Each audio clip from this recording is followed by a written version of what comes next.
Recently, I just textured these ceilings, and my wife's complaining about the gap above the cabinets, and she wanted me to caulk.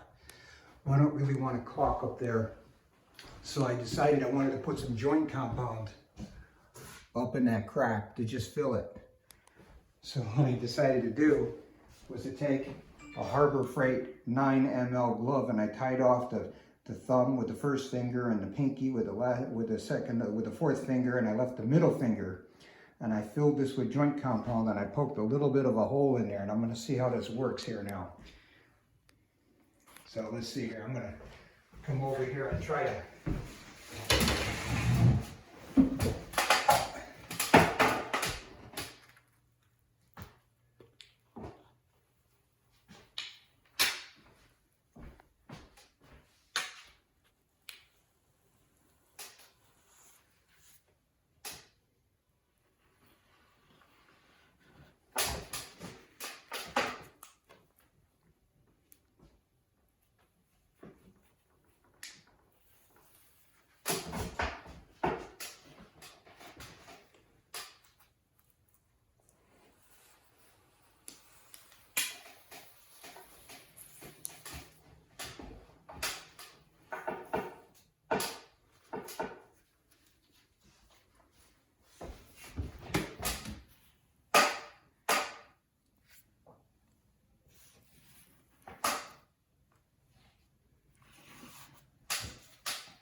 So basically, I just put a little tiny hole, and when I squeeze it, I'm getting a little bit of joint compound. It's kind of like a caulk gun, except it's filled with joint compound.